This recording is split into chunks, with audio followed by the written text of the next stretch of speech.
league leading up to the start of free agency. We have James Harden, Josh Hart, Andre Drummond. They all accepted their player options, while players like Herb Jones, Malik Beasley, their team options have been declined. But one of those names on the graphic that stands out maybe more than the others, James Harden. So let's talk a little bit more about what comes next for him as we bring in our ESPN senior insider, Adrian Wojnarowski. Woj, what's the latest between Harden and the 76ers? Malika, well, since yesterday afternoon, the Sixers, James Harden, they started to work together on figuring out where James Harden plays next. The expectation is that he has played his last game for the 76ers.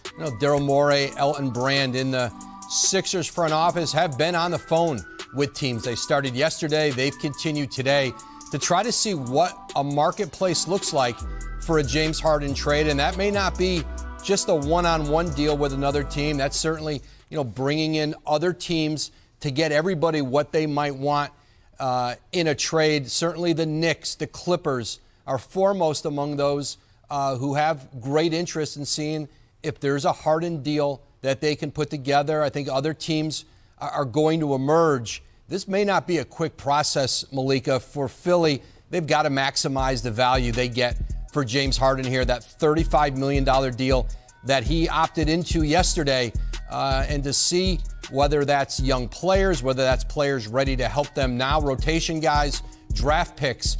It is unlikely that this moves really quickly. Yeah. You know how Daryl Morey operates, and certainly he's going to try to be creative and get everything he can out of a possible trade here. Woj, thank you. Please do not go too far. We're going to be checking in with you throughout the course of the show. So Harden, he spent nearly a decade, with the Rockets. That's after a surprising trade early on in his career in Oklahoma City, and then he went to Houston. But now it's looking like Harden, he could potentially be moved for the third time in as many years, as our Adrian Wojnarowski just said. So back here with Zach, with Richard, with Perk. This news came down 47 minutes, give or take, but who's counting, after we came off the air yesterday. So, Perk, I haven't had a chance to hear your initial reaction to the news that both Harden opted in and that he could be on the move once again. I was shocked, but it's not surprising, although I was shocked, because here's the thing about James Harden. You can't trust him. And it goes all the way back into his Oklahoma City days, right? When they made that finals run with him and Kevin Durant, and all of a sudden he turned down, the $60+ million to go get 80+ in Houston because he quote unquote wanted his own team. And Daryl Morey was the first person to actually believe in James that way, far as being a franchise guy. Now you look at when he got traded to Brooklyn, Kevin Durant, a longtime friend, said, you know what, I need you here, I want you here. All of a sudden, he forced his way out of Brooklyn after Brooklyn gave up some valuable pieces. Now you get to this moment in Philly, and all of a sudden, we know that Doc Rivers was fired because of James Harden. We know the relationship that Daryl Morey have with James Harden. And all of a sudden, you can't come to terms or work out some type of agreement that you want to play in the Sixers uniform next year. James Harden have shown us time and time again who he is. And it's not about nobody else. It's not about championships. It's all about James Harden and can he get his way. No, I wouldn't say that I was shocked that they opted in, and then you would think, hey, was it an extension? Was it, are they going to look for opportunities to trade? I just think that, if you're a team that is bringing in James Harden, you have to evaluate history, right? Is he going to be the final piece? James Harden is one of the best players of our generation, first ballot Hall of Famer. My thing with James Harden is that he unfortunately couldn't get it done. He was going against some monsters in Golden State. Couldn't get it done as the best player. It's now looking like he's struggling to get it done as the second best player. So where does James Harden have to rank on the importance of your team in order to be a championship caliber team? Right now, I think it's third. Right? Because he's too up and down in the big moments. Yeah, he can assist, he can do things, but ultimately I think he needs to be the third best player. So if you can find that situation where he can just distribute and you got two elite scorers, that's the only thing that I can think. But right now, there's nothing left. A lot of people are saying, oh, here we go again. Another big name to monopolize our summer, our July and August, like Kevin Durant did last year with the trade request. And as RJ just said, James Harden is not Kevin Durant. This is not something we're waiting on bated breath for one of the top 3 or 5 players in the league to decide where he wants to go. This is going to be the third straight team where he kind of flames out in the playoffs, throws blame at other people, and then maybe gets traded to a new place. He's a great player. He's a Hall of Famer. That's just what it is. His last 2 games for the Sixers, 4 of 16, 3 of 11 in Game 7. And I keep coming back to the name that isn't being talked about enough in all of this discussion. We keep Harden. The name I want to talk about and I want to hear about is Joel Embiid. Joel Embiid is the most important name implicated in this entire melodrama that is unfolding now because he's the MVP. Yep. He is a top 5 player, and his future may be at least somewhat influenced by what happens in this trade if it ever happens. Ramona Shelburne's going to be joining us in just a little bit, and I know she has some reporting on Joel Embiid's thinking on all of this. But Zach, Woj also said that the Sixers need to decide here what direction they want to go for James Harden. And when we were sitting up here a year ago talking about Kevin Durant, it was about, oh my gosh, the monstrous haul that we are going to see in return for a player like Kevin Durant with the amount of time he has left on this deal. We're obviously not talking about the same sort of thing at all with James Harden. But Daryl Morey has to decide who and what he wants to put around Joel Embiid. To you, that ideal situation would be what? Well, he's not going to have that many choices because James Harden's on an expiring contract. He's over 32, 33, whatever he is. His career is on at least the slight downslope to begin with. And again, expiring contract, not Kevin Durant. I think ideally, if they're talking to the Clippers, they would love to get Paul George. That's not going to happen. I would be shocked if that happened. The Clippers' idea here would be to pair all 3 stars together. And that's why I keep coming back to Embiid. Because if you start throwing deals at me, if I'm the Sixers, where it's a couple of okay players and some future picks, what is Joel Embiid going to think about that? Now, they have Maxxey, and Maxey's a stud, and he's going to get better and better and better. But this is not a team that can afford to take a step back in talent that dramatic next season with this dude as the MVP. Yep. And, the future being murky there, too. As long as we're looking at the potential framework of some deals here, let's bring in our front office insider, Bobby Marks, into the conversation because he is at the trade machine. Bobby, where do we want to start here? We're going to start with the Clippers right now, and I think it's important. The new salary cap or the new collective bargaining agreement that starts midnight tonight, prior, you can acquire a player like James Harden for 125%. For a team like the Clippers, a high-spending team, now it's down to 110%. So it shrinks the market a little bit here. But when you look at the Clippers, there are a bunch of expiring contracts. Certainly Marcus Morris, Nick Batum, Robert Covington. If I am Los Angeles, that is who I want to put in a deal. They also have a 2028 first-round pick here. Of course, if you're Philadelphia, you want a player like Terrence Mann. So when you do the math, that works. And as you can see, it's basically 3 expiring contracts for James Harden, who is not extension eligible if he is traded. Okay, so the Clippers is what you're keeping an eye on here. Is there any other team that you want to explore here, Bobby? Yeah, I want to look at the Knicks. Okay. I think, certainly when you look at New York, and New York is a little bit different because I think they have a little bit more of a richer package. However, we'll put Harden in. You look at a player like Evan Fournier, who's on an expiring contract. Now, here's where things get interesting. Player like Isaiah Hartenstein, their backup. Now, would New York part ways with Emmanuel Quickley? Entering the last year of his contract, a restricted free agent. You basically get Harden for 1 year. They have draft equity, as we know. We'll put in some picks here, pick from Dallas. And then when you look at it, that works. But Harden for a rental versus a young player like Quickley, who you might have for the next 4 years. We have 2 hours and 50 minutes here to react to all of this, Kendrick, but I saw your face making all sorts of eyebrow waves. A quick comment before we go to break. Well, because I feel like this trade, if it do happen or when it happens, it's going to determine how the 76ers view Tyrese Maxey. Because we were looking at those scenarios that Bobby was putting up, and I saw Richard face and Zach face saying, like, basically it's not moving the needle. But if they bring in some vets and they bring in the Nicholas Batum and make the money work, then all of a sudden that goes to show you that the 76ers believe in Tyrese Maxey like we kind of believe in him, like we're sitting here talking about him. Yeah, all right, let's... Hey, what's up, guys? Jag from Jaggy Sports here. Welcome to Free Agency Friday. Yesterday, I broke the news that James Harden wanted to be traded from the 76ers. James Harden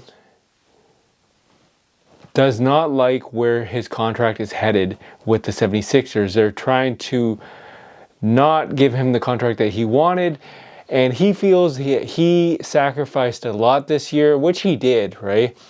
He played a way that is traditional point guard, passed the ball. He was number one in assists. He took a $14 million pay cut and to sign PJ Tucker. So he did a lot. He wants to be paid. However, Daryl Morey is saying that we can't pay you that much money, so he's going to bounce. He is going to become a UFA next year. With this kind of contract, you cannot extend it. So he's guaranteed to be a UFA next summer. Now, that is James Harden. The Clippers saw this coming. And the night before they waived Eric Gordon, they put Norman Powell and Marcus Morris in trade talks, and now Zubac in trade talks too. So the package that they're trying to send out here is Zubac, Norman Powell, and Marcus Morris, and 2 picks for James Harden. Will that happen? If it's a straight up deal, 2 teams involved, I can tell you hell no. The reason why I'm saying hell no is because you got a big guy in Philadelphia named Joel Embiid, and he's watching. He is 100% watching. And he's saying, if I don't get a star in return, if I don't get value in return, I'm done. He's not literally saying that. You know, his time is precious too. He's not getting any younger, right? And he takes a beating being in the center position. He takes 100% beating. So at the end of the day, he's got a limited time window here, and he wants to win a ring. He got the MVP, but he wants to win a ring. Quite frankly, he can win a ring, but he needs a star in return. He doesn't need Norman Powell. He doesn't need Marcus Morris. No disrespect to those guys. Nick Batum, Zubac, he doesn't need any of those guys. He doesn't want role players. He wants a star in return. Now, this is a bit of a breaking news. Woj said that this James Harden thing could take a while, which is 100% true. Now, this is breaking news because the Philadelphia 76ers have just announced they will not offer Tyrese Maxey an extension. Why did they do that?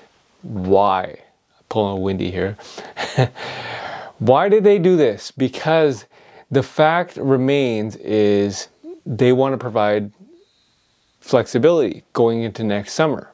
Because the person that they bring in, or persons that they bring in for James Harden, afterwards they're going to take a look at the payroll, right? 76ers keep, raving about this kid, and as do I. He is unreal. Tyrese Maxey is an unreal player.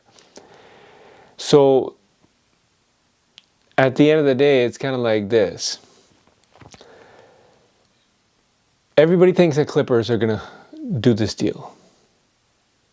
Now, 76ers just announced that they won't offer an extension for Tyrese Maxey. I see what's going on here. I just had a conversation with my buddy. I see what's going on here. What's going on is the fact that they could involve Tyrese Maxey in a 3-way deal. And all signs point to Portland. You know what I mean? All signs point to Portland because it's Dame time. And Dame time could end up in Philadelphia. That's what could happen here. And, it could be Tyrese Maxey going to Portland. It could be James Harden going to the Clippers. It could be Damian Lillard going to 76ers and a lot of other pieces. But those are the main pieces. But Woj said that this could take a while because that's not the only trade scenario that we have, the Clippers and what I'm thinking, the Portland Trailblazers. What we have also is the fact that the Knicks are interested, the Miami Heat are interested, and Freddie Coleman off ESPN First Take just said, you know, Fred VanVleet to the 76ers. That doesn't really push the needle, though. But I get it. I get what he's trying to say. That doesn't really push the needle, though. But Masai Ujiri, he's got guts. He might want to do that because Fred VanVleet's going to walk anyway. He's going to 100% walk. So why not get something in value for him? If the 76ers could get, 2 years from Fred VanVleet and trade Harden to Toronto in a sign and trade thing, whatever, that could be worth it because that's what they did with Kawhi Leonard. They knew he's a rental and they still got him anyway, and obviously they got a championship out of it. I'm not saying James Harden's going to win a championship with the Raptors, but you never know, right? Another one is the Bulls. Zach LaVine or DeMar DeRozan for James Harden. That's what's being reported right now. If you ask me, that package is a lot better than the Clippers package, but you never know what's going to happen, right? We don't know. He could end up. That's why this process is going to take a lot longer than thought, right? Free Agency Friday.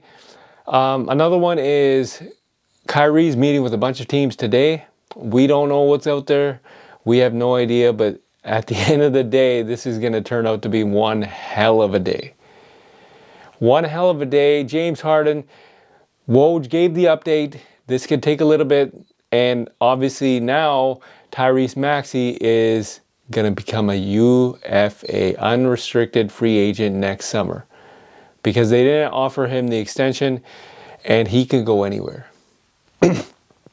If he could go anywhere, that's a big risk. A big, big risk. But at the end of the day, Daryl Morey's no stupid. He's not stupid, right? Like, if he's going to be a UFA, he's going to include him in trade talks. 100% he's going to include him in trade talks. So we'll see what happens. Leave a comment in the comment section. Tell me what you guys think about Free Agency Friday. And most importantly, where is James Harden going? Where is he going to go? Because take all the time you guys want to leave a comment, because James Harden's not going to go anywhere today, tomorrow, the next day. This could take a little while, as per Woj. Leave a comment in the comment section. As always, Jag from Jaggy Sports.